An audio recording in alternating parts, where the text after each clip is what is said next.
হাই everyone, আজি আকৌ এটা নতুন ৰেচিপি লৈ মই আহি গ'লোঁ আৰু এতিয়া বলক পলম নকৰি ভিডিঅ'টো ষ্টাৰ্ট কৰোঁ।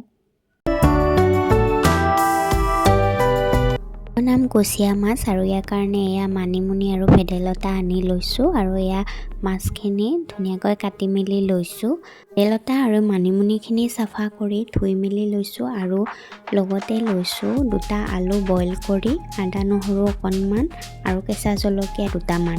মাছখিনিত অকণমান নিমখ আৰু হালধি দি ভালকৈ মিক্স কৰি ল'ম আৰু এতিয়া আমি যিখিনি ভেদাইলতা আৰু মানিমুনি লৈছিলোঁ সেইখিনিৰ এটা ধুনীয়া পেষ্ট বনাই ল'ম। তাতে মই 2টামান জালুকো দি দিছোঁ আৰু এতিয়া ফ্ৰাই পেনখন আমি গেছত বহাই দিম আৰু তাত অকণমান তেল দি ভালকৈ গৰম হোৱাত মাছখিনি ফ্ৰাই হ'বলৈ দি দিম। ভালদৰে আমি এনেকৈ মাছখিনি ফ্ৰাই কৰি ইয়াক আমি কেৰাহীটোৰ পৰা উঠাই দিম। এতিয়া একেখন কেৰাহীতে অকণমান পাঁচফোৰণ আৰু কেঁচা জলকীয়া আৰু আদা নহৰু পেষ্টখিনি দি ধুনীয়াকৈ আমি ফ্ৰাই কৰি ল'ম। তাৰপিছতে আমি বইল আলুখিনি মেছ কৰি ইয়াত দি দিম। এতিয়া এইখিনিও অকণমান ফ্ৰাই কৰি ইয়াত আমি সোৱাদ অনুসৰি নিমখ, হালধি আৰু অকণমান জিৰা গুড়ি দি দিম।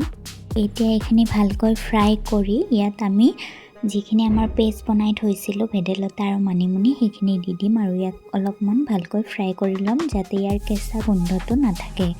আৰু ইয়াৰ পিছতে আমি প্ৰয়োজন অনুসৰি ইয়াত দিম পানীখিনি দি ইয়াক আমি ভালকৈ উতলিব দিম আৰু ইয়াত এতিয়া দি দিম আমি ফ্ৰাই কৰি ৰখা কুচিয়া মাছখিনি আৰু ইয়াক অলপমান উতলাই আমাৰ আজিৰ ৰেচিপি হৈ গ'ল। আপোনালোকেও ট্ৰাই কৰি চাব, এইটো খুব স্বাস্থ্যৰ পক্ষে ভাল হয়। গতিকে আজিলৈ আহিছোঁ, বাই বাই।